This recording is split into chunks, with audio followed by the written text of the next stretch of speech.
Hello everyone. स्वागत है आप सभी लोगों का हमारे यूट्यूब चैनल खान्स एकेडमी में। आज का जो हमारा टॉपिक है वो है डिसऑर्डर्स ऑफ ब्लड में से, जिसके अंदर हम लोग देखिए ब्लड के, अगर हम डिसऑर्डर्स की बात करें तो ब्लड के डिसऑर्डर्स को आप बहुत अलग अलग तरीके से क्लासिफाइड आप कर सकते हैं, नहीं कि बहुत सारे पोर्शन होते हैं उसमें। जैसे एक पोर्शन आता है इम्यूनोलॉजिकल डिसऑर्डर्स का, एक आता है इम्यूनोलॉजिकल डिसऑर्डर का, एक आता है ब्लड के खुद के मीन्स लाइक उनकी क्वांटिटी बेसिस के ऊपर, और एक आता है ऑन्कोलॉजी का पार्ट आता है। ठीक है, तो आज जो हम लोग पढ़ेंगे वो जो हमारे ज्यादातर जो हमारे डिसऑर्डर होंगे वो quantity basis and like CBC based या फिर ब्लड काउंट के, जो ब्लड सेल्स की काउंट है उसके ऊपर बेसिस पे होंगे।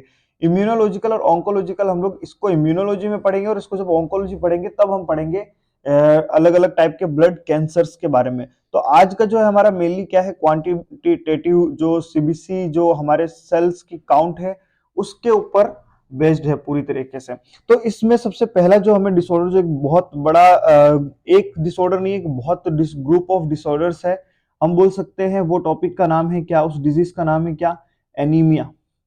एनीमिया एक छोटा सा टर्म नहीं है, बहुत बड़ा पोर्शन है ये एक डिजीज के अंदर। अगर देखा जाए तो बहुत सारे टाइप्स के एनीमिया आप लोगों को देखने को मिलते हैं। तो अगर हम बात करें एनीमिया आखिर बोलते किसको है, तो इसके लिए हमें सबसे पहले पता होना चाहिए क्या, हीमोग्लोबिन। जनरली आम भाषा में बोला जाता है कि हीमोग्लोबिन की काउंट अगर क्या हो जाए, डाउन हो जाए, तो हम इसे क्या बोलते हैं, एनीमिया बोलते हैं। लेकिन जनरली जो परफेक्ट अगर डेफिनेशन की अगर हम बात बोले तो उसे हम बोलते हैं कि हीमोग्लोबिन भी डाउन होगा, आरबीसी भी डाउन हो सकती है, और बोले तो आप परसेंटेज वॉल्यूम जो आप मेरे को, मैंने पीसीबी आपको पहले भी बताया था, वो भी कम हो सकता है। कहने का मतलब तीनों का सेम ही है, लेकिन अल्टीमेट जो मीनिंग निकलता है इन सब की वजह से वो ये निकलता है कि ऑक्सीजन की जो ब्लड की जो ऑक्सीजन कैरिंग कैपेसिटी है, ऑक्सीजन कैरिंग कैपेसिटी है जो, वो क्या हो जाती है, कम हो जाती है। और इसी कंडीशन को हम लोग क्या बोलते हैं, एनीमिया बोलते हैं। यानी सिंपल वर्ड्स में अगर मैं डेफिनेशन बनाकर आपको बताऊं तो आप बोल सकते हैं ब्लड की ऑक्सीजन कैरिंग कैपेसिटी का कम हो जाना ही क्या होता है, एनीमिया एनीमिया कहा जाता है। इसमें हीमोग्लोबिन का कम होना भी इंक्लूडेड है, आरबीसी का कम होना भी इंक्लूडेड है, पीसीबी कम होना इंक्लूडेड है। सभी को आप अलग अलग फॉर्म में आप इसको बोल सकते हैं। मेनली इसको कंसिडर करते हैं किसके बेसिस पे, हीमोग्लोबिन के बेसिस पे। तो हमें इसके लिए हीमोग्लोबिन का पता होना चाहिए वैल्यू, कि भी कितने से कम को आप एनीमिया कहेंगे। नॉर्मल मैंने आप लोगों को पहली क्लास में बताया था कि मेल के अंदर अगर हम बोले तो नॉर्मल जो रेंज होती है वो 14 से 16 की मानी जाती है, फीमेल के अंदर 12 से 14 के बीच की रेंज मानी जाती है। तो ये थी एक नॉर्मल रेंज। लेकिन अब एनीमिया कब बोलेंगे उसको समझने के लिए देखिएगा, अगर हम बात करें मेल में एनीमिया कब बोलेंगे, मेल में एनीमिया तब बोलेंगे जब मेल का जो हीमोग्लोबिन है वो 13 mg पर डीएल से क्या हो जाए, कम हो जाए। फीमेल में कब बोलेंगे, फीमेल में तब बोलेंगे जब हम उनके अंदर जो हीमोग्लोबिन का लेवल है वो किससे कम हो जाए, 12 ग्राम पर डीएल। सॉरी, ये यहाँ पे एमजी बोल दिया मैंने, एमजी नहीं है, ग्राम पर डीएल है, वो मुंह से निकल गया मेरे, ग्राम पर डीएल, और यहाँ पे 12 ग्राम पर डीएल। अब पूछ लेता भी प्रेग्नेंट वुमेन के अंदर, जब हम एमसीएच पढ़ेंगे तब और भी डिस्कस करेंगे इसके बारे में। प्रेग्नेंट वुमेन के अंदर बोला जाता है लेस देन 11 ग्राम पर डीएल। ये डाटा है according to WHO, according to WHO. अब डब्ल्यूएचओ के अलावा एक हमारा इंडियन एमसीएच चलता है ना, इंडियन एमसीएच जो फॉलो करता है आईसीएमआर का डाटा। तो आईसीएमआर बोलता है कि प्रेग्नेंट वुमेन को हम एनेमिक कब बोलेंगे, जब उसका हीमोग्लोबिन 10 ग्राम पर डीएल से कम हो। क्योंकि अगर हमने ये डाटा कंसीडर किया डब्ल्यूएचओ के अकॉर्डिंग, तो हमारे इंडिया में हर वुमेन, हर प्रेग्नेंट वुमेन क्या हो जाएगी, एनीमिक निकलेगी। ठीक है, तो आईसीएमआर ने ये डाटे को थोड़ा सा, इस डाटा को थोड़ा सा कम किया। अब हम बात करते हैं टाइप्स ऑफ एनीमिया की, टाइप्स ऑफ एनीमिया। अब देखिए अलग अलग फिजियोलॉजी के बेसिस पे बहुत अलग अलग टाइप के क्या होते हैं, एनीमिया के टाइप देखने को मिलते हैं। सबसे पहला और सबसे जो कॉमन यहाँ पे आपका टाइप होता है वो होता है iron deficiency anaemia, iron deficiency anaemia, list बना लीजिएगा, आयरन डेफिशिएंसी एनीमिया। उसके अलावा एक होता है परनीसियस एनीमिया। देखो मैं यहाँ पे नाम क्यों इस तरह से लिख रहा हूं, क्योंकि मैं आगे पूरी डिजीज पढ़ाऊंगा तो भी लिख सकता हूं, लेकिन यहाँ पे हम लिस्ट बना रहे हैं क्योंकि बहुत कंफ्यूजिंग होते हैं ये। कि क्या होता है परनीसियस एनीमिया, क्या होता है मेगेलोब्लास्टिक, तो इन सबको अच्छे से हम लोग देख सके इसलिए। तीसरा होता है आपका मेगेलोब्लास्टिक, मेगेलोब्लास्टिक एनीमिया। चौथा होता है आपका एप्लास्टिक एनीमिया, एप्लास्टिक एनीमिया। आपका पांचवा होता है थैलेसीमिया, थैलेसीमिया बहुत खतरनाक होता है ना। और छठा होता है आप लोगों का क्या, sickle cell anaemia, sickle cell anaemia.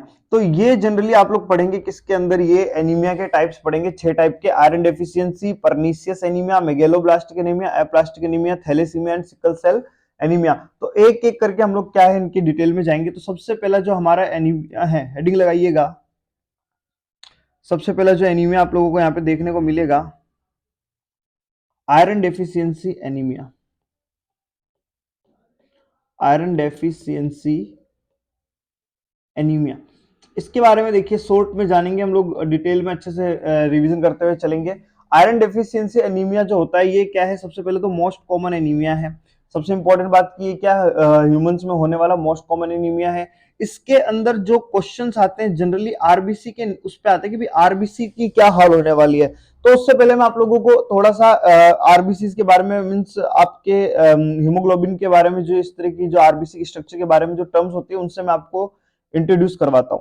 ये देखिए, ये यहाँ पे आप लोगों को दिखाई दे रहा है, ये एक आरबीसी की बताई हुई है नॉर्मल, और थोड़ा सा उसमें जो दिक्कत देखने को मिलती है। सबसे पहले देखो नॉर्मल आरबीसी, देखिए कैसे हेल्दी सी दिखाई दे रही है, एकदम बड़ी बड़ी राउंड राउंड गोल गोल आपको दिखाई दे रही है, एकदम आरबीसी प्रॉपर। लेकिन ये आरबीसी क्या हो जाए, छोटी छोटी हो जाए, कॉन्स्ट्रिक्ट हो जाए, जैसे कि लाइक दिस, ये देखिए। तो इस तरह को हम लोग क्या बोलते हैं, माइक्रोसाइटिक। माइक्रो वर्ड का मतलब ही क्या होता है, छोटा हो जाना। तो ये नॉर्मल आरबीसी क्या हो गई है, अगर छोटी छोटी हो गई है तो उसे हम लोग बोलते हैं क्या, माइक्रोसाइटिक। इस तरह की चीजें जनरली अगर आयरन प्रॉपर नहीं है, डेफिशिएंसी, तो तब ये चीजें देखने को मिलती है, यानी कि इनको बनाने वाले सब्सटेंस अगर प्रॉपर ना मिले, फिर आप बोलते हैं क्या, एक तरह से हम बोलते हैं क्या, मैक्रोसाइटिक, मैक्रोसाइटिक सेल्स या मैक्रोसाइटिक आरबीसी। ये देखिए, ये नॉर्मल थी, ये कैसी हो गई है, देखो बड़ी बड़ी हो गई है, इसे हमने क्या बोला, मैक्रो। मैक्रो का मतलब होता है बड़ा होना, तो सेल्स कैसी हो गई है, बड़ी बड़ी हो गई है।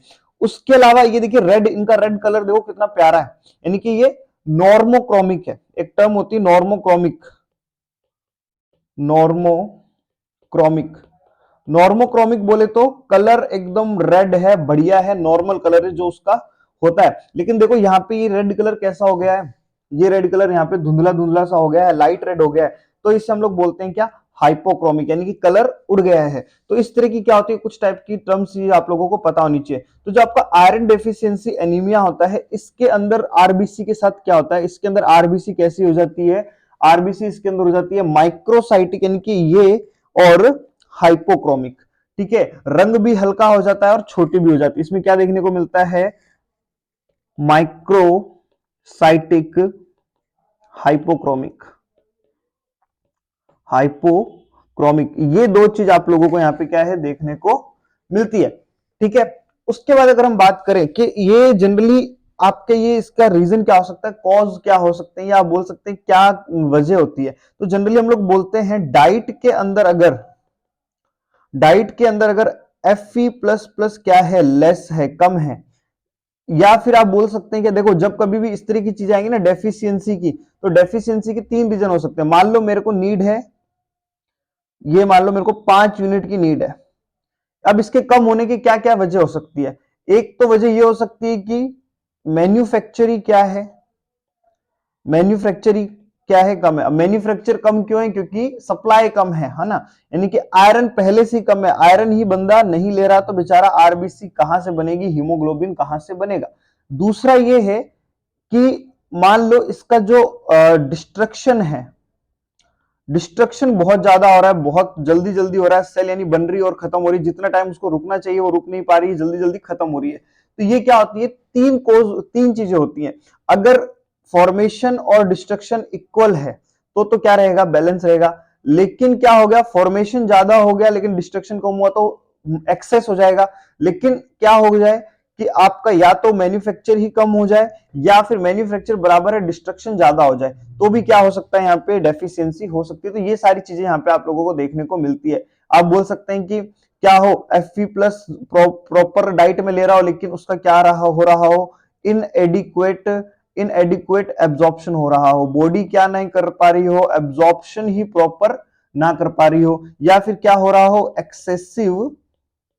एक्सेसिव लॉस हो रहा हो आयरन का। ये कुछ चीजें यहाँ पे देखने को मिल सकती हैं। चलिए अब हम बात करते हैं मेन कोज क्या क्या होते हैं आयरन डेफिशिएंसी एनीमिया के। वो तो हमने एक बेसिक देखा। कोज की अगर हम बात करें, सबसे पहला कोज बोला जाता है कि आयरन क्या हो, लॉस ज्यादा हो जाता है। आयरन लॉस क्या हो रहा है, ज्यादा हो रहा है। जैसे कि आप बोल सकते हैं कि स्वेट के थ्रू क्या हो रहा हो, अगर मान लो स्वेटिंग ज्यादा हो रही है तो वहां पे क्या हो रहा है, आयरन लॉस हो रहा है। उसके अलावा अगर क्या है, अगर जो आप बोल सकते हैं कि हुकवर्म इन्फेस्टेशन, हुकवर्म क्या करता है, खून पी जाता है सारा, है ना, सारा ब्लीडिंग करवा देता है। हुकवर्म इन्फेस्टेशन, बच्चों का डेवलपमेंट बोलते हैं ना क्यों नहीं हो पाता, क्योंकि उनके अंदर क्या है, हुकवर्म जो हेलमेंथी से वो चले जाते हैं और वो क्या करते हैं, खून जो क्या है, खून सक करते रहते हैं, जो ब्लड सकर होते हैं, एक तरह से आप बोल सकते हैं खून क्या हो जाती है जिसकी वजह से कमी हो जाती है। या आप बोल सकते हैं आयरन की क्या हो जाती है, खून की कमी होना, इन द सेंस आप सीधा सीधा बोल सकते हैं कि आयरन की भी कमी हो जाएगी, है ना। उसके अलावा आप बोल सकते हैं क्या, प्रेगनेंसी है, अगर प्रेगनेंसी में भी ये चीज देखने को मिल सकती है, iron deficiency anaemia, specially in क्या हो, अगर शॉर्ट इंटरवल में क्या हो, अगर शॉर्ट इंटरवल में क्या हो, प्रेगनेंसी हो, तो भी क्या है, चांसेस बढ़ जाते हैं। उसके अलावा आप बोल सकते हैं एक्सेस ब्लड लॉस हो जाए, क्या हो जाए, एक्सेस ब्लड लॉस हो जाए, एक्सेस ब्लड या किसी इंजरी की वजह से हो, या फिर आप बोल सकते हैं कि मेंस्ट्रुअल साइकिल की वजह से क्या हो, एक्सेस लॉस हो जाए। तो ये क्या है, कुछ चीजें कॉजेस के अंदर देखने को मिलती है। अब अगर आपको क्या करना है, इसका डायग्नोसिस करना है, तो इसका डायग्नोसिस का बहुत अच्छा तरीका है कि आप क्या कर लो, सीधा सीधा ब्लड एग्जामिनेशन करो और आप पता लगा लो क्या, कि भाई उसमें कितना आपका आयरन है। या आप बोल सकते हैं कि हम लोग क्या, assess assess serum ferritin, assess serum ferritin, है ना। तो क्योंकि अब ये सीरम फेरिटिन के यूज कर रहे हैं क्योंकि हम लोग हमको पता है कि जो आपका टिश्यू स्टोर करता है आयरन को, वो इसी फॉर्म में करता है। टिश्यू जो है आयरन को इसी फॉर्म में क्या करता है, स्टोर करके रखता है। तो हम इसी को क्या कर लेते हैं, चेक कर लेते हैं ब्लड के थ्रू या सीरम के थ्रू। क्लियर है। उसके बाद देखो, अब ये सारी चीजें हमें पता लग गई। देखो साइन एंड सिम्टम हम लोग लास्ट में सबके कॉमन एक साथ देखेंगे, क्योंकि सबके साइन एंड सिम्टम क्या आते हैं, लगभग लगभग सेम ही आते हैं। अब इसके ट्रीटमेंट की बात करें कि अगर आयरन डेफिशिएंसी हो जाए और उसकी वजह से एनीमिया हो जाए, तो ऑब्वियस सी बात है आयरन की कमी, तो आयरन ही देना होगा। यानी कि आप बोल सकते हैं कि आयरन सप्लीमेंटेशन, आप क्या दे सकते हैं, आयरन सप्लीमेंटेशन दे सकते हैं। और आयरन सप्लीमेंटेशन के दो तरीके हो सकते हैं, या तो आप किस फॉर्म में दें, ओरल फॉर्म में दें, आप क्या दें, ओरल आयरन सप्लीमेंटेशन दें, या आप इंजेक्टेबल फॉर्म में दे सकते हैं। तो ओरल आयरन सप्लीमेंटेशन के अंदर जनरली जो हम लोग देते हैं यहाँ पे, ओरल आयरन सप्लीमेंट के तौर पे अगर हम इसमें यहाँ पे बात करें, तो हम लोग जनरली देते हैं क्या, फेरस सल्फेट की टेबलेट, फेरस सल्फेट दे सकते हैं। इसके अलावा फेरस फ्यूमरेट दे सकते हैं, फेरस फ्यूमरेट दे सकते हैं। उसके अलावा फेरस ग्लूकोनेट दे सकते हैं। उसके अलावा फेरस सक्सीनेट दे सकते हैं। ये क्या है, कुछ चीजें जो आप लोग क्या दे सकते हैं, ऐसे ओरल आयरन सप्लीमेंटेशन दे सकते हैं। अब इसके क्या होते हैं, कुछ साइड इफेक्ट्स होते हैं। ये जो ओरल आयरन सप्लीमेंटेशन दे रहे हैं आप, उसके कुछ क्या साइड इफेक्ट्स देखने को मिलते हैं। ये साइड इफेक्ट क्या क्या हो सकते हैं, आप देख सकते हैं कि दांतों का कलर क्या हो जाएगा, दांतों का कलर में क्या होगा, स्टेनिंग हो जाएगी, कलर चेंज हो जाएगा, staining of teeth, staining of teeth. अगर मैं आपका इसका इसका इमेज दिखाना चाहूं स्टेनिंग ऑफ टिथ का, ये देखिए कुछ इस तरह से क्या हो जाएंगे, आपके दांत देखने को मिलेंगे। दांतों में क्या है, ऐसे देखो लोहे की तरह क्या हो रहा है, कुछ कुछ कुछ कुछ जम गया है।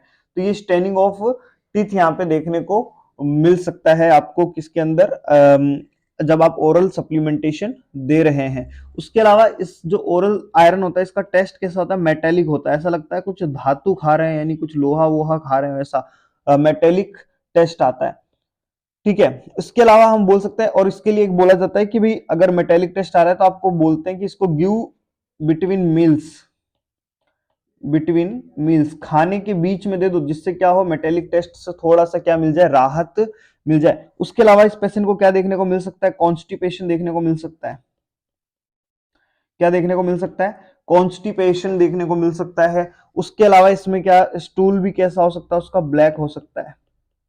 ब्लैक स्टूल भी उसको क्या है, देखने को मिल सकता है। ये कुछ क्या है, साइड इफेक्ट आ सकते हैं किसके? ओरल आयरन के। ये बहुत इंपॉर्टेंट है। आयरन हमेशा कैसे देते हैं हम लोग? मील्स के बीच में देते हैं, खाने के बीच में देते हैं। और बोला जाता है कि सिट्रस फ्रूट्स के साथ में आयरन हमेशा किसके साथ देना चाहिए? सिट्रस फ्रूट के साथ देना चाहिए, क्योंकि सिट्रस फ्रूट्स क्या कर देते हैं? एब्जॉर्प्शन को क्या कर देते हैं? बढ़ा देते हैं। एब्जॉर्प्शन को क्या कर देते हैं? बढ़ा देते हैं। कैल्शियम फूड के साथ में नहीं देते, यानी जैसे जो आपके मिल्क एंड मिल्क प्रोडक्ट होते हैं उनके साथ जनरली नहीं दिया जाता है। Is that clear? चलिए नेक्स्ट हम लोग बात करते हैं पेरेंट्रल। पेरेंट्रल या फिर आप बोल सकते हैं जो आईवी रूट से देते हैं, parenteral parenteral iron. Parenteral iron clear है? अब देखिए पेरेंट्रल आयरन के अंदर आप लोग क्या दे सकते हैं? आप लोग आयरन दे सकते हैं, आयरन डेक्स्ट्रॉन दे सकते हैं, आयरन सॉर्बिटॉल दे सकते हो, आयरन सुक्रोज दे सकते हो। बहुत सारी चीजें, एक इंजेक्शन आता है एफसीएम आपका आता है ना, फेरिक कार्बोक्सी माल्टेज करके, ये भी आप लोग दे सकते हैं। जनरली इनके रूट क्या होते हैं? जब आप इस तरह से ये इंजेक्शन दे रहे हैं तो इनके रूट क्या होता है? ये दो रूट से दिया जा सकता है, या तो आईएम रूट से दिया जा सकता है या फिर आईवी रूट से दिया जा सकता है। आईएम इंट्रामस्कुलर और आईवी इंट्रा वीनस रूट से भी दिया जा सकता है। इंपॉर्टेंट क्वेश्चन आता है, लगभग लगभग नॉर्सेट के एग्जाम में आप लोगों का रिपीटेड क्वेश्चन होता है, ये आ भी चुका है। मेरे हिसाब से 2020 या 21 के अंदर एक ये क्वेश्चन आया था कि जब आप आयरन आईएम देते हैं, जब पेरेंट्रल आयरन आईएम रूट से देते हैं, तो इसके लिए आपको ये कौन से मेथड से दिया जाता है ना, कौन सा मेथड यूज किया जाता है? तो आप सभी लोगों को पता ही है कि इसके अंदर हम लोग कौन सा method, Z track method use करते हैं। जेड ट्रैक मेथड यूज करते हैं, और कहां पे? ग्लूटियल मसल के अंदर। ग्लूटियल मसल के अंदर क्या किया जाता है? ये इंजेक्ट किया जाता है। बहुत इंपॉर्टेंट क्वेश्चन है कि आयरन किस रूट से देते हैं? जेड ट्रैक मेथड से, या और कहां पर? ग्लूटियल मसल के अंदर। जेड ट्रैक बोले तो चमड़ी को थोड़ा सा ऐसे फोल्ड करके इंजेक्ट कर देते हैं, उसके बाद उस चमड़ी को क्या कर देते हैं? छोड़ देते हैं, है ना। इसको कोई भी आपको मसलना मसलना नहीं होता है, यहाँ पे रब वब नहीं करना होता है, ठीक है। आईएम के बाद में हम बात करते हैं आईवी रूट से। जब आप लोग देते हैं, ठीक है, आईवी रूट से देते हैं, तो उसका देने का तरीका ये होता है कि आप लोग क्या करते हैं, जो आयरन होता है इसको आपको अप्रोक्स अप्रोक्स आप बोल सकते हैं कि आप इसको आईवी इन्फ्यूजन के थ्रू दे सकते हैं। आईवी इन्फ्यूजन की तरह दे सकते हैं। कितने टाइम में? आईवी इन्फ्यूजन को अप्रोक्स अप्रोक्स इसको 6 to 8 आवर में, आईवी इन्फ्यूजन में आपको उसको 6 to 8 आवर में देना होता है। Is that clear? उसके अलावा आपसे क्वेश्चन पूछा जा सकता है कि आयरन का एस्टिमेशन कैसे करते हैं, कि कितना आयरन चाहिए। तो आयरन एस्टिमेशन का जो फॉर्मूला होता है वो ध्यान में रखिएगा। जो आयरन एस्टिमेशन का फॉर्मूला है वो ध्यान में रखिएगा। 4.4 into body weight. Body weight, और ये बॉडी वेट किसमें? केजी के अंदर। बॉडी वेट किसमें? केजी के अंदर, into H B deficit. H B deficit यानी कितनी हीमोग्लोबिन कम है। आप बोल सकते हैं ग्राम पर डीएल के अंदर। मान लो हीमोग्लोबिन कितना है? 9 है, ठीक है, और आपका होना कितना चाहिए था? मान लो 12 होना चाहिए था, और 9 है, तो आपको क्या करना पड़ेगा? 4.4 इंटू, मान लो बंदा क्या है 60 किलो का है, 4.4 इंटू 60 इंटू 3। तो वो चीज आपको क्या करनी है? यहाँ पे मल्टीप्लाई करके इसका आंसर निकालना होगा कि भाई कितनी आयरन की नीड है। Is that clear? I hope आप लोगों को ये चीज समझ में आई होगी। चलिए आगे बढ़ते हैं नेक्स्ट की तरफ। ये होता है हमारा क्या? Iron deficient anaemia. ये देखिए मैंने यहाँ पे टिक लगाया है कि यहाँ पे कौन कौन सा देखने को मिलता है, ये आप लोग ध्यान में रखिएगा, इंपॉर्टेंट क्वेश्चन है। चलिए नेक्स्ट आपका जो एनीमिया देखने को मिलता है, ठीक है। अच्छा एक क्वेश्चन आता है कि भैया आपको ब्लड ट्रांसफ्यूजन की नीड कब पड़ेगी? एक क्वेश्चन आता है कि भाई ब्लड ट्रांसफ्यूजन की नीड कब पड़ सकती है? तो हमेशा ध्यान रखिएगा, अगर हीमोग्लोबिन क्या हो जाए? लेस देन 6 ग्राम पर डीएल हो जाए। अगर क्या हो जाए यहाँ पे लेस देन 6 ग्राम पर डीएल हो जाए, तो आपको क्या करना पड़ेगा? ब्लड ट्रांसफ्यूजन करना पड़ेगा। आपको क्या करना पड़ेगा? ब्लड ट्रांसफ्यूजन करना पड़ेगा। इसके अलावा और कोई ऑप्शन नहीं है। आप लोग क्या करें, ब्लड ट्रांसफ्यूजन करें, वही सबसे बेस्ट रहेगा। क्लियर है? चलिए आगे बढ़ते हैं। नेक्स्ट आपका जो एनीमिया है, आयरन डेफिशिएंट एनीमिया के बाद में, तो उसका नाम है परनीसियस एनीमिया। क्या नाम है? Pernicious anaemia.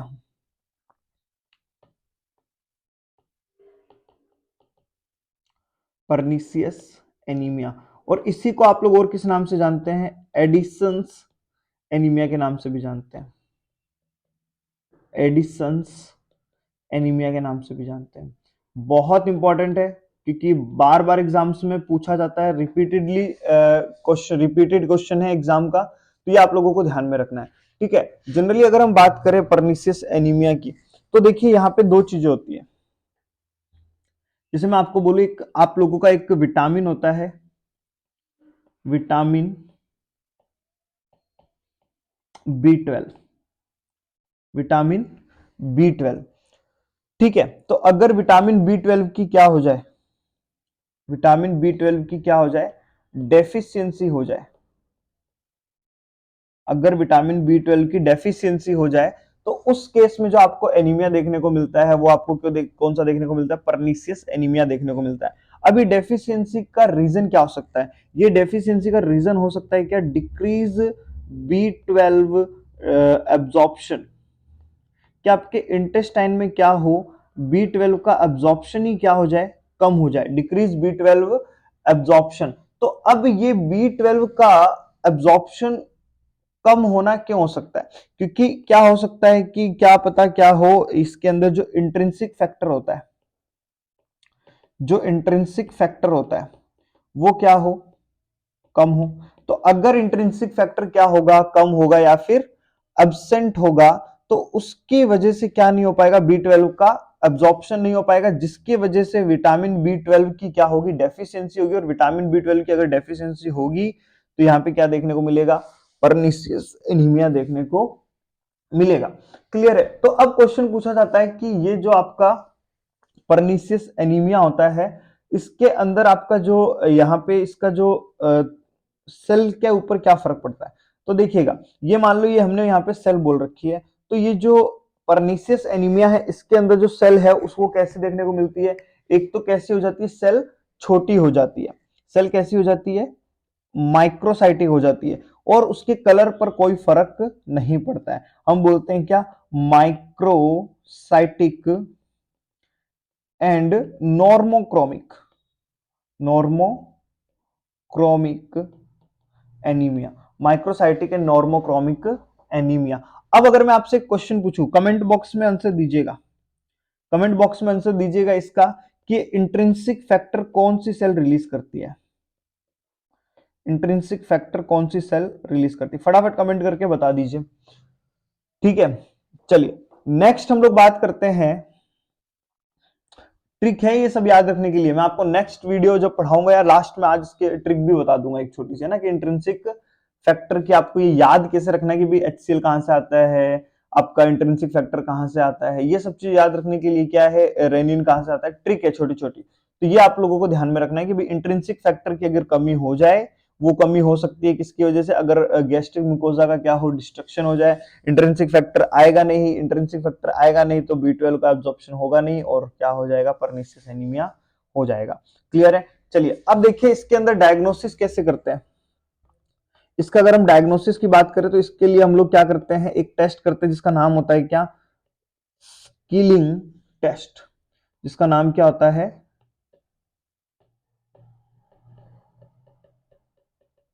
Skilling test. इसके अंदर हम लोग क्या करते हैं, इसके अंदर हम लोग क्या करते हैं, रेडियो ओपिक विटामिन B12 क्या करते हैं, इंजेक्ट करवाते हैं और देखते हैं कि भैया एब्जॉर्प्शन हुआ कि नहीं हुआ। क्लियर है? अब इसका ट्रीटमेंट क्या करोगे? ऑब्वियस सी बात है, जब विटामिन B12 की डेफिशिएंसी है तो आपको क्या देना पड़ेगा? विटामिन B12 के इंजेक्शन दे दोगे, विटामिन B12, है ना, जो कि क्या होता है आपका साइलोकोबालामिन, साइनोकोबालामिन, साइनोकोबालामिन। तो आप इसकी क्या दे देंगे? विटामिन B12 के इंजेक्शन दे देंगे और ये क्या हो जाएगा आपका परनीसियस एनीमिया रिजॉल्व हो जाएगा। एक इसका इंपॉर्टेंट क्वेश्चन आता है, इसमें एक क्वेश्चन आता है कि इसका एक क्लिनिकल साइन होता है, बहुत इंपॉर्टेंट होता है, बहुत इंपॉर्टेंट एक साइन होता है। इसके अंदर आपको टंग को जब आप देखेंगे तो एक बहुत इंपॉर्टेंट चीज दिखाई देगी। वो चीज ये है कि यहाँ पे जो टंग कैसी हो जाती है, बीफी रेड टंग हो जाती है। कैसी हो जाती है? बीफी रेड टंग, एकदम बीफ की तरह क्या हो जाती है, रेड कलर की टंग यहाँ पे आपको देखने को मिलती है। Is that clear? चलिए आगे बढ़ते हैं। नेक्स्ट जो आपका एनीमिया है, नेक्स्ट जो एनीमिया है उसका नाम है क्या? Megaloblastic anaemia. Megaloblastic anaemia. तो जो आपका मिगेलोब्लास्टिक एनीमिया होता है, इसमें क्या देखने को मिलता है? इसके अंदर क्या देखने को मिलता है कि डाइटरी डेफिशिएंसी हो जाती है। किसकी? डाइटरी डेफिशिएंसी हो जाती है आपके, हम बोल सकते हैं क्या, फोलिक एसिड की। फोलिक एसिड की, ये तो है मेन यहाँ पे जो न्यूट्रिएंट है। ठीक है, किसकी कमी हो गई है? फॉलिक एसिड की।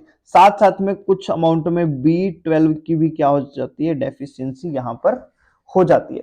यहां पर जो सेल देखने को मिलती है, वो सेल कैसे देखने को मिलती है? यहां पे एग्जैक्ट ऐसे टाइप की सेल देखने को मिल जाती है आप लोगों को। यहां पर आपका ये भी होगा, माइक्रोसाइटिक भी होगी, और आपकी साथ साथ में, सॉरी माइक्रोसाइटिक नहीं, सॉरी, यहाँ पे जो आपकी सेल है वो कैसी हो जाएगी, मैक्रोसाइटिक होगी, और साथ में हाइपोक्रोमिक होगी। सेल कैसी हो जाएगी, बढ़ जाएगी। इस तरह से क्या हो जाएगी, उसका जो डायमीटर है वो क्या हो जाएगा, बढ़ जाएगा, लेकिन उसका कलर क्या हो जाएगा, हल्का हो जाएगा। आप बोल सकते हैं क्या,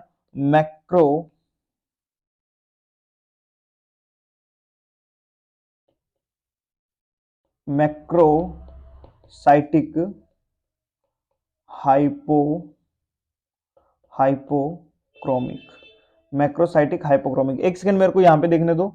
यहां पे भी मैंने क्या बोल दिया है, परनीसियस एनीमिया के अंदर मैंने माइक्रोसाइटिक, सॉरी माइक्रोसाइटिक नहीं होगी, यहां पे भी आप लोगों की क्या देखने को मिलेगी, मैक्रोसाइटिक। माइक्रो नहीं होगी, माइक्रो आयरन डेफिशिएंसी में होगी, यहां पे क्या होगी, मैक्रोसाइटिक होगी। मैक्रोसाइटिक, मैक्रोसाइटिक एंड नॉर्मोक्रोमिक तो किसके अंदर है, आपकी परनीसियस एनीमिया में, लेकिन यहाँ पे मैक्रोसाइटिक और हाइपोक्रोमिक ये वाली आपको कहां देखने को मिलेगी, आपके मिगेलोब्लास्टिक एनीमिया के अंदर। क्लियर है? अब इसका ट्रीटमेंट क्या करेंगे हम लोग, इसका ट्रीटमेंट भी इजी है। इसका जो ट्रीटमेंट है उसमें आप लोगों को क्या देना पड़ेगा, vitamin B12 plus folic folic acid.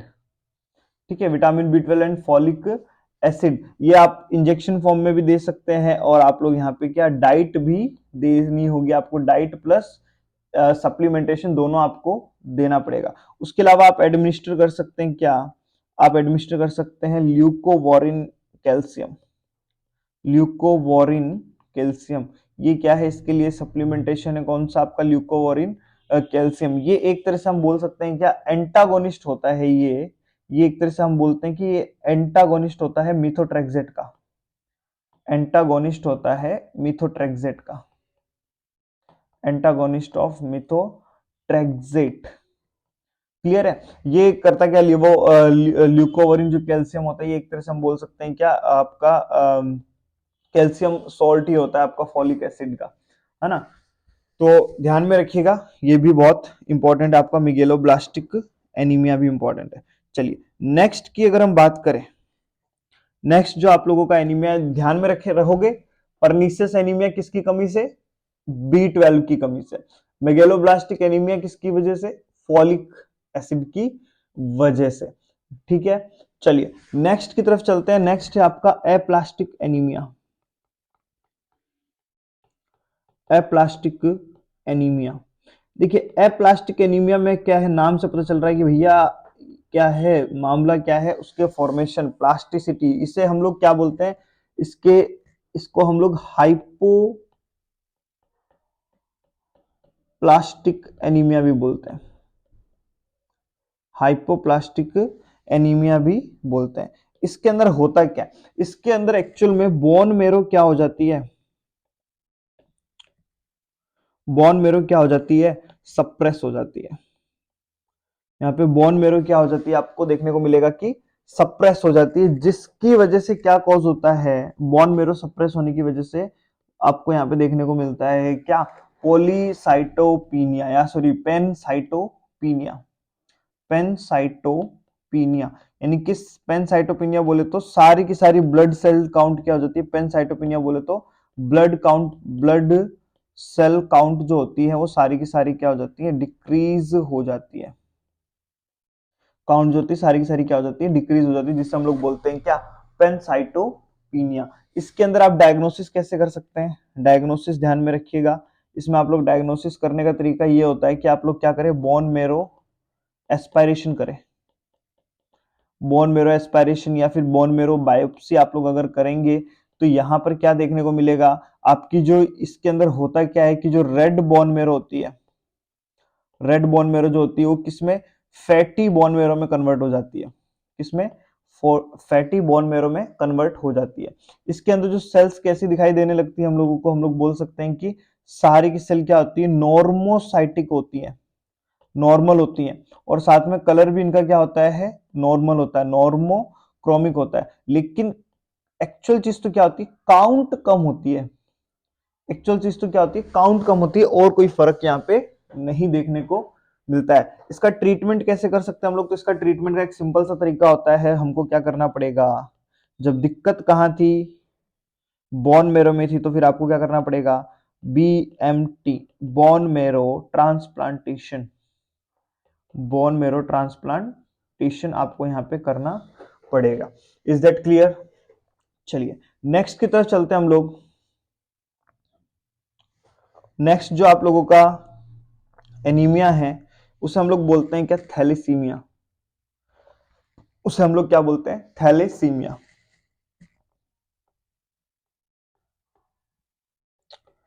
अब देखिए ये थैलेसीमिया क्या है, एक तरह से हम बोल सकते हैं क्या, जेनेटिकल होता है या कंजेनाइटल आप बोल सकते हैं क्या, जेनेटिक होता है, इनहेरिटेंट होता है, इनहेरिटेंट होता है, और सबसे बड़ी बात कंजेनाइटल होता है, बच्चा इसके साथ ही पैदा होता है, क्या होता है, बच्चा इसके साथ में ही पैदा होता है, कंजेनाइटल भी होता है। इससे और किस किस नाम से जाना जाता है, इससे आप लोग ध्यान में रख सकते हैं, इससे हम लोग कुलीज, कुलीज या फिर मेडिटेरेनियन,